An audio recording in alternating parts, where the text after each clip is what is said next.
नमस्ते। आज की कक्षा में सबको स्वागत। पिछली कक्षा में कबीरदास के बारे में पढ़ा, कबीरदास के जन्म के बारे में पढ़ा। कबीरदास महान संत, समाज सुधारक और क्रांतिदर्शी कवि है। हिंदी साहित्य के सुवर्ण युग भक्तिकाल है। भक्तिकाल के निर्गुण काव्यधारा के अंदर ज्ञानाश्रय शाखा के प्रमुख कवि है कबीरदास। इनका एक प्रमुख ग्रंथ है कबीर की वाणी। ये बीजक नामक ग्रंथ से संग्रहित है। ये बीजक के 3 भाग हैं, रमैनी, साखी और सबद। ഇതിനെ 3 ഭാഗമായിട്ട് തിരിച്ചിട്ടുണ്ട്. നമ്മൾ നേരത്തെ പറഞ്ഞു रमैनी, साखी, सबद। ये तीनों ही काव्य की अलग अलग शैलियाँ हैं। उनकी भाषा के बारे में पढ़ा था। उसकी भाषा सदुक्कड़ी भाषा या खिचड़ी भाषा है। उनका किसी प्रकार का शिक्षा प्राप्त नहीं थी। वे सभी स्थानों में गुमकड़ होने के कारण उनकी भाषा सदुक्कड़ी रूप से माना जाता है।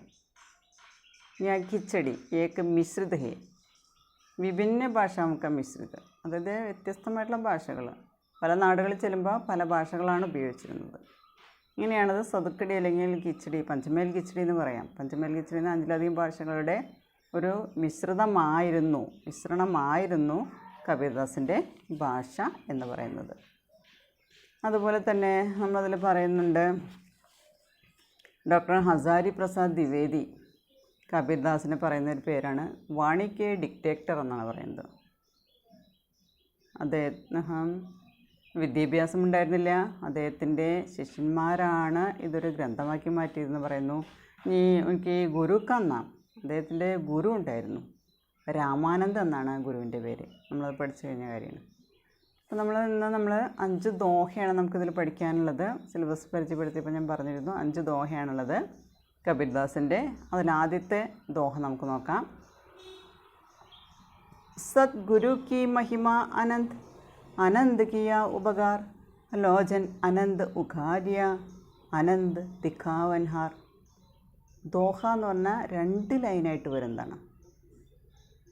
സാഖിയിലാണ് കൂടുതലും നമുക്ക് വരുന്നത്. പിന്നെ കബീർദാസ് നമ്മൾ പറഞ്ഞു അറിവിനാണ് പ്രാധാന്യം കൊടുത്തിട്ടുള്ളത്, കാരണം ജ്ഞാനാശ്രയ ശാഖയാണ്. അപ്പോൾ അതിൽ 2 വരികളായിട്ട് വരുന്നതാണ് ദോഹ എന്ന് പറയുന്നത്. അപ്പോൾ അതിൽ ഗുരുവിൻ്റെ മഹിമയെക്കുറിച്ച് വർണ്ണിക്കുന്നതാണ് ആദ്യത്തെ ഒരു ദോഹ. സദ്ഗുരു കി മഹിമ അനന്ത്. സദ്ഗുരു, നല്ലൊരു ഗുരുവിൻ്റെ മഹിമ എന്ന് പറയുന്നത് അനന്തമാണ്.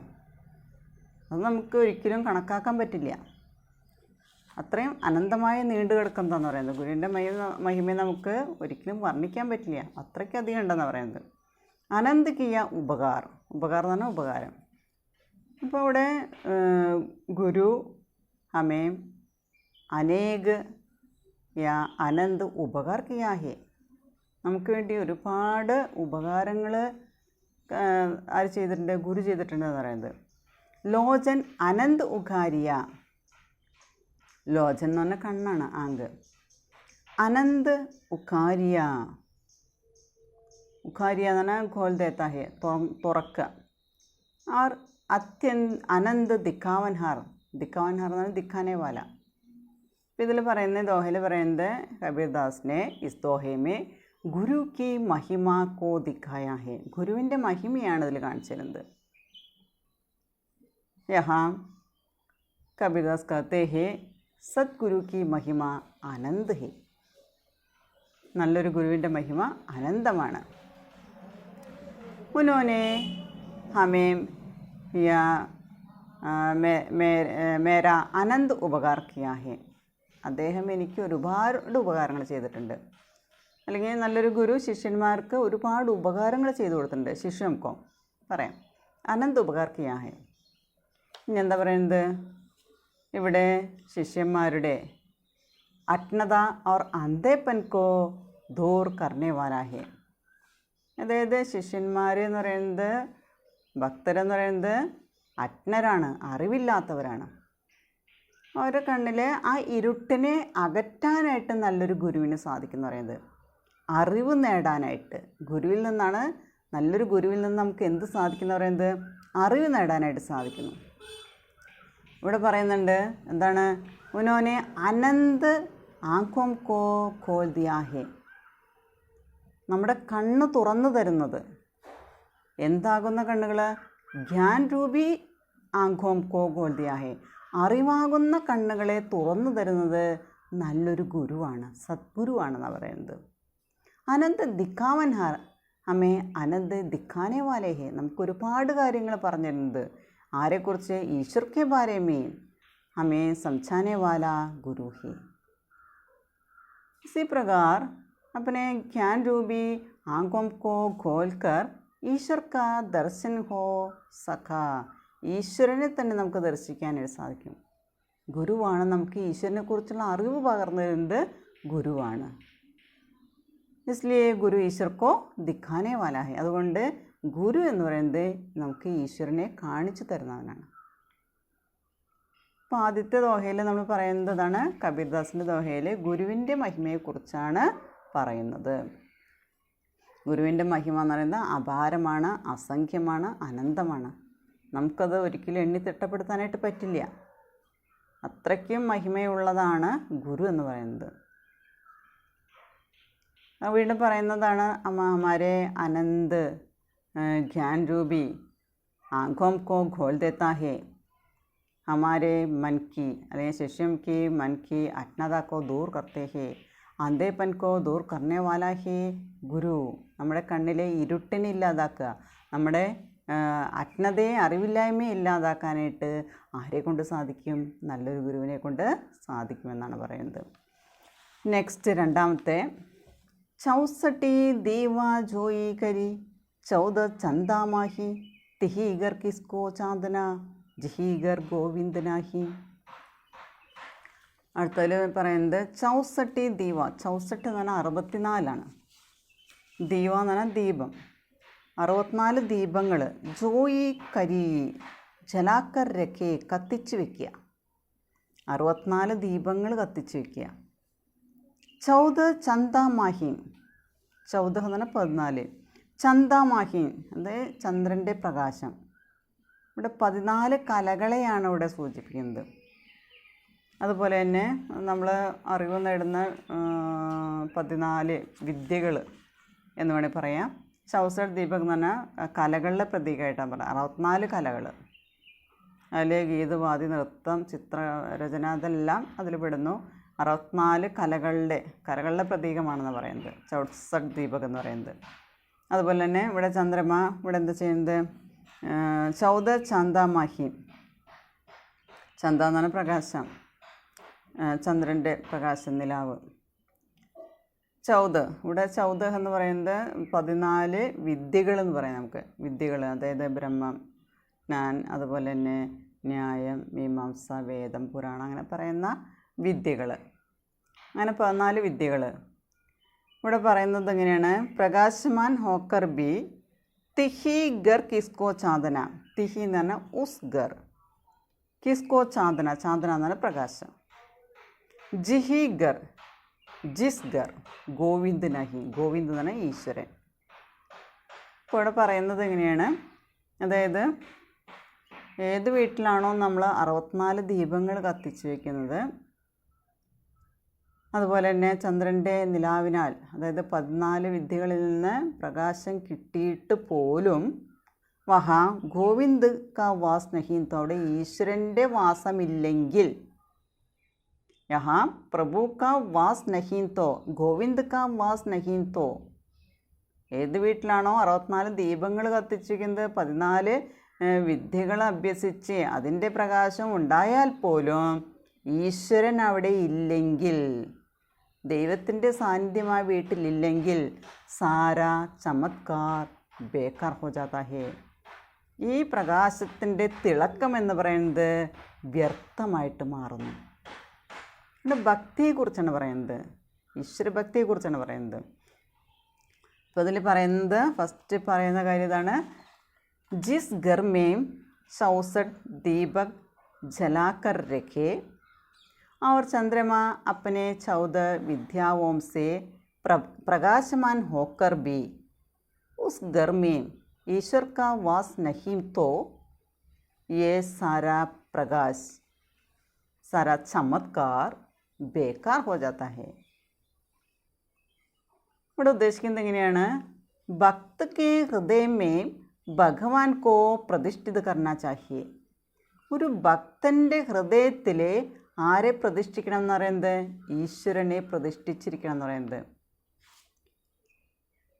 ഇവിടെ പറയുന്നത് വേറൊരു കാര്യം പറയാം, യഹാ കഹനെ കാ മത്ലബ് യഹേ കി ഹർ ഘർ കാ വാസ്തവിക പ്രകാശ് ഗോവിന്ദ് യാ ഭഗവാൻ കി ഉപസ്ഥിതി ഹെ. ഓരോ വീടിൻ്റെയും ശരിയായിട്ടുള്ള പ്രകാശം എന്ന് പറയുന്നത് ഈശ്വരൻ്റെ, ഭഗവാന്റെ സാന്നിധ്യം തന്നെയാണ് പ്രകാശം എന്ന് പറയുന്നത്. ഏതൊരു വീട്ടിലായാലും ഒരുപാട് ദീപങ്ങൾ കത്തിച്ചു വെച്ചിട്ട് കാര്യമില്ല, ഒരുപാട് വിദ്യകൾ നേടിയിട്ട് കാര്യമില്ല. അവിടെ ഈശ്വര സാന്നിധ്യം ഉണ്ടെങ്കിൽ മാത്രമാണ് ഇതിനെല്ലാം തിളക്കമുണ്ടാവുള്ളൂ, അല്ലെങ്കിൽ ഈ തിളക്കമെല്ലാം നഷ്ടപ്പെട്ടു പോകുന്നു എന്ന് പറയുന്നത്.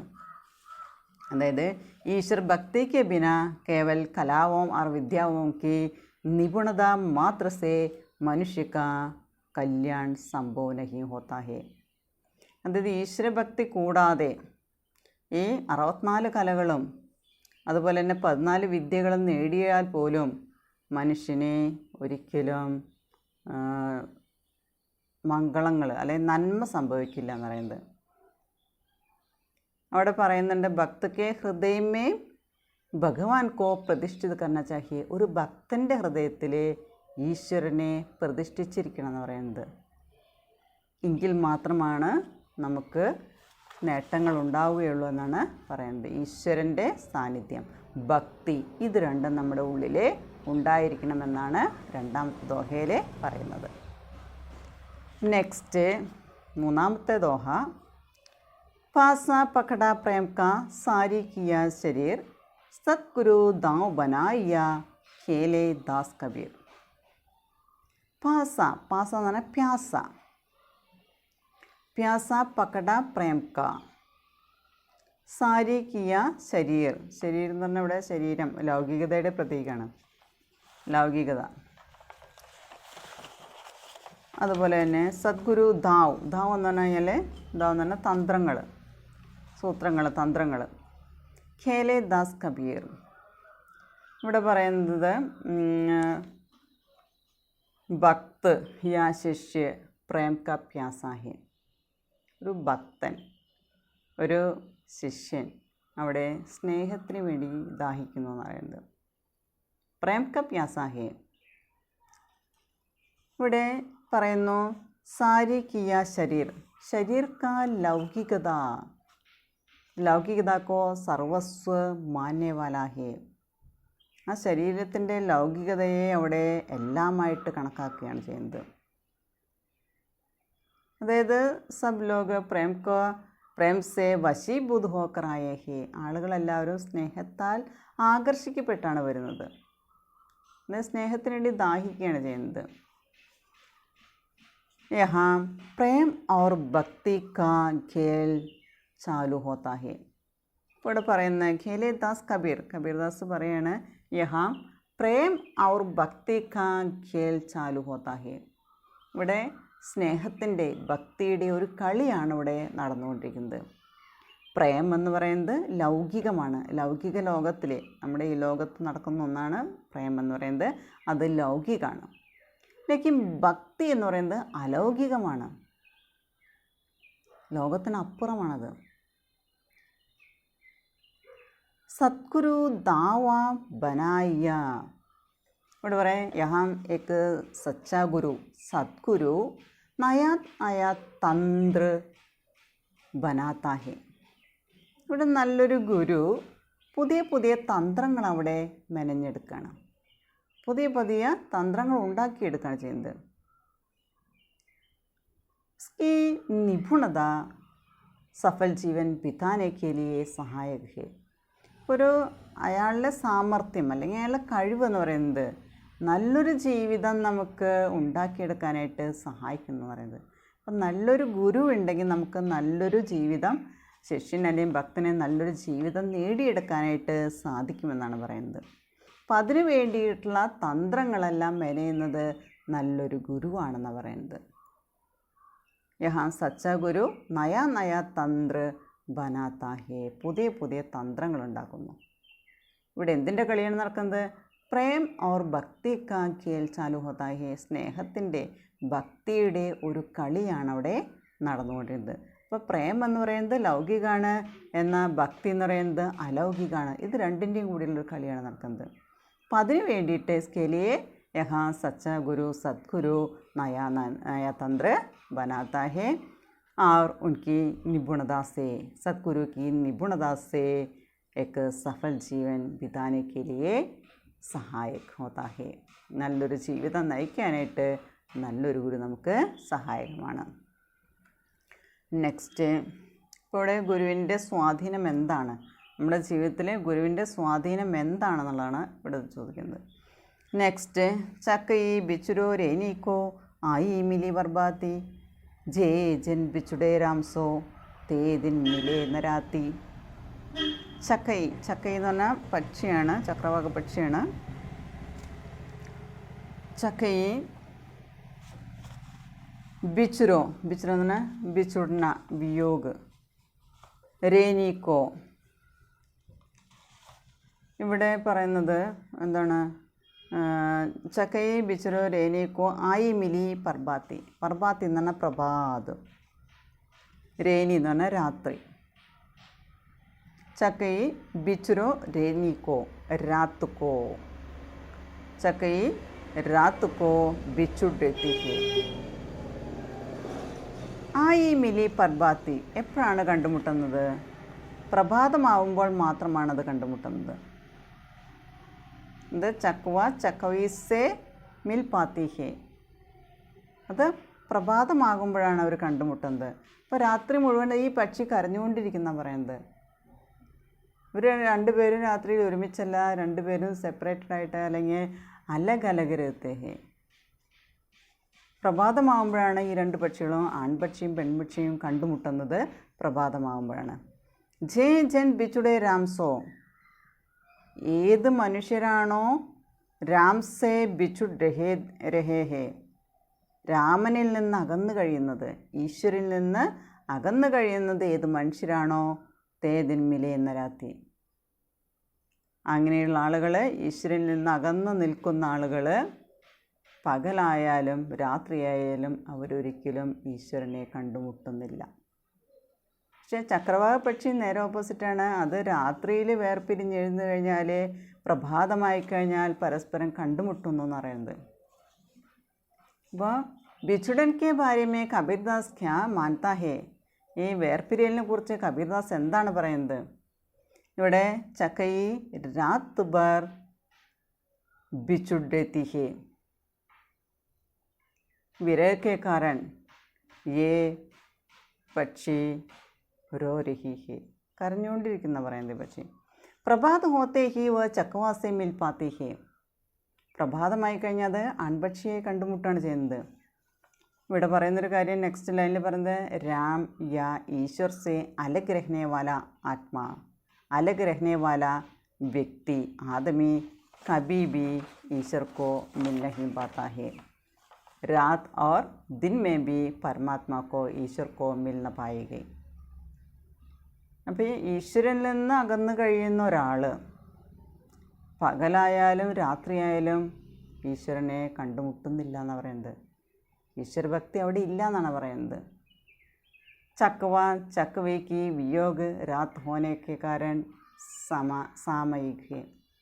ആൺപക്ഷിയും പെൺപക്ഷിയും അവരുടെ വിരഹം അല്ലെങ്കിൽ അവരുടെ വേർപിരിയൽ എന്ന് പറയുന്നത് രാത്രി കാരണമാണത് സംഭവിക്കുന്നത്.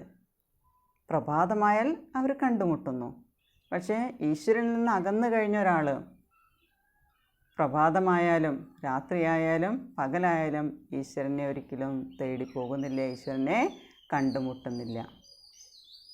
ഇവിടെ ചക്കവ ആർ ചക്കയിക്ക വിയോഗ യാ വിരഹ് അസ്ഥായി, അത് ടെമ്പററിയാണ്, സ്ഥിരമായിട്ടുള്ള ഒന്നല്ല, താൽക്കാലികമാണ് ആ വിരഹം അല്ലെങ്കിൽ ആ വിയോഗം, വേർപിരിയൽ താൽക്കാലികമാണ്. രാത്രി മാത്രമാണ് അവർ വേർപിരിയുന്നത്. പ്രഭാത് മേ ദോനം മിൽപ്പാത്തേ ഹേ, പ്രഭാതമായ ഈ രണ്ട് പക്ഷികളും കണ്ടുമുട്ടുന്നുണ്ട്. ഈശ്വർ സേ യാ രാം സേ അലഗ് യാ ബിച്ചുഡ് ആത്മാ കബി ബി പരമാത്മാ സേ മിൽ നഹി സക്താ ഹേ. ഈശ്വരനിൽ നിന്ന് അല്ലെങ്കിൽ രാമനിൽ നിന്ന് അകർന്ന് അല്ലെങ്കിൽ വേർപിരിഞ്ഞ് നിൽക്കുന്ന ഒരു ആത്മാവ് പോലും ഒരിക്കലും ഈശ്വരനെ കണ്ടുമുട്ടാനായിട്ട് ശ്രമിക്കുന്നില്ല. ഒരിക്കലും അവർക്ക് ഈശ്വരനെ കണ്ടുമുട്ടാൻ സാധിക്കില്ല എന്ന് പറയുന്നത്. അഞ്ചാമത്തെ ദോഹ. बिरहिनी ऊबी पंद सिरी पंदी बुझे धाई एक शब्द कहीं पीयू का കബൈ ഈ മിലേങ്കെ ആയി. ഇതെല്ലാം നമ്മുടെ സതുക്കടി ഭാഷയാണ്, ഹിന്ദിയല്ല. കബീർദാസ് പല സ്ഥലങ്ങളിൽ പോയി പലയിടത്തൊന്നും പറഞ്ഞ വാക്കുകളാണ് നമ്മുടെ ദോഹയായിട്ട് വന്നിട്ടുള്ളത്. അപ്പോൾ പല ഭാഷകളിലൊരു മിശ്രണം തന്നെയാണത് സതുക്കടി നമ്മൾ പറയുന്നത്. അതുകൊണ്ടാണ് ബിരഹിനി ഊബി പന്ത് സിരി, ബിരഹിനിയായ ആത്മാവ്. ബിരഹിനി എന്ന് പറഞ്ഞാൽ വിയോഗമേ ജീനേവാരി, അതായത് വിരഹദുഃഖത്തിൽ ജീവിക്കുന്നവർ. പന്ത് എന്ന് പറഞ്ഞാൽ രാസ്ത, വഴിയാണ്. ഊബി എന്ന് പറഞ്ഞാൽ മടുക്കുക. ഊബി പന്ത് സിരി, സിരി എന്ന് പറഞ്ഞാൽ മാർഗാന്ത്യത്തിൽ, മാർഗം. പന്തി എന്ന് പറഞ്ഞാൽ യാത്രക്കാരനാണ്, പന്തി യാത്രക്കാരൻ, പതിക് അല്ലെങ്കിൽ യാത്രി. സബദ് എന്ന് പറഞ്ഞാൽ ശബ്ദ്. ഏക് സബദ് കഹി പീവ് കാ, പീവ് എന്ന് പറയുന്നത് പരമാത്മ, അവിടെ പ്രീതം. പീവ് എന്ന് പറഞ്ഞാൽ പ്രീതം. കബൈ എന്ന് പറഞ്ഞാൽ കബ്, കബൈ കബ്. മിലേങ്കെ ആയി, ആയി എന്ന് പറഞ്ഞാൽ ആന, വരിക. ഇവിടെ യാത്രയുടെ അവസാനം അലഞ്ഞു തിരിഞ്ഞ് നടക്കുന്ന ആത്മാവിൻ്റെ ഒരു ചിത്രമാണ് കബീർദാസ് ഇവിടെ വ്യക്തമാക്കുന്നത്. यात्रा के अंत में भटकती आत्मा का एक चित्र कबीरदास यहाँ प्रस्तुत करते हैं. परमात्मा के मिलन से दुखित होकर, परमात्मा के मिलन से दुखित होकर दुखित या आकुल आत्मा का वर्णन यहाँ करते हैं. അതായത് ഈശ്വരനെ കണ്ടുമുട്ടാനായിട്ട് അകലപ്പെട്ടിരിക്കുന്ന ദുഃഖിച്ചിരിക്കുന്ന ഒരു ആത്മാവിൻ്റെ വർണ്ണനയാണ് ഇവിടെ പറയുന്നത്. യഹാം ആത്മാ വിരഹിണീഹി, ഇവിടെ ആത്മാവ് വിരഹിണിയായ ആത്മാവാണ്, വിരഹവേദന അനുഭവിക്കുന്ന ഒരാത്മാവാണ്. അപ്പോൾ പരമാത്മാസെ മിൽനേക്കേരിയെ രാസ്ത തൈ കർത്തി ഹേ, ഈശ്വരനെ കണ്ടുമുട്ടാനായിട്ട് പരമാത്മാസെ മിൽനെ കെ ലിയെ രാസ്ത തൈ കർത്തി ഹേ, ഈശ്വരനെ കണ്ടുമുട്ടാനുള്ള മാർഗം അവിടെ തീരുമാനിക്കുകയാണ്, മാർഗം അന്വേഷിക്കുകയാണ്. परमात्मा से न मिल पाने के कारण वह पूछती रहती है कि परमात्मा से मिलने का क्या उपाय है, कब परमात्मा से मिलेंगे, എപ്പോഴാണ് ഈശ്വരനെ കണ്ടുമുട്ടുക. ഏക് ശബ്ദ് കഹി പീവ് കാ, ഒരു വാക്ക്, അതോട് ചോദിക്കുന്ന കാര്യം ഇതാണ്. പരമാത്മാസെ ന മിൽനേക്ക ഉപായിക്ക, പരമാത്മാസെ മിൽനേക്ക ഉപായിക്കാഹി, എങ്ങനെയാണ് ഈശ്വരനെ കണ്ടുമുട്ടുക. കബ് മിലേങ്കെ, പരമാത്മാസെ കബ് മിലേങ്കെ, ഈശ്വരനെ നമ്മളെ എന്ന് കണ്ടുമുട്ടും, ആ ഒരു ചോദ്യമാണ് അവിടെ ചോദിക്കുന്നത്. ഈശ്വരനെ കണ്ടുമുട്ടുന്നില്ല. പരമാത്മാസെ ന മിൽ പാനെ കെ കാരൻ വ പൂച്ച്തി രഹത്തി ഹേ പരമാത്മാസെ മിൽനെ കാ ഉപായ് ക്യാ ഹേ, പരമാത്മാസെ കബ് മിലേങ്കെ, എപ്പോൾ നമ്മൾ കണ്ടുമുട്ടും. ഇവിടെ പറയുന്ന കാര്യം ഇതാണ്. അതായത് വിരഹിനി ഊബി പന്ത് സിരി പന്തി ബുജേതായി, ബുജേതായി എന്ന് പറഞ്ഞാൽ ചോദിച്ചുകൊണ്ടിരിക്കുകയാണ്. തന്തി എന്ന് പറഞ്ഞാൽ യാത്രി ചോദിച്ചുകൊണ്ടിരിക്കുകയാണ്. എന്താണ് ചോദിച്ചുകൊണ്ടിരുന്നത്? എപ്പോൾ കാണാനായിട്ട് സാധിക്കും എന്ന് കണ്ടുമുട്ടും. ഇവിടെ പറയുന്ന ഒരു പോയിൻ്റ് ഇതാണ്, അന്യായ് മാർഗ് സേ ആകെ ബഡേ ജാനെ വാലെ സമാൻ ലക്ഷ്യ വാലോം സേ പരമാത്മാ സേ മിൽനെ കാ മാർഗ് വ്യക്ത് കർത്തേ ഹെ.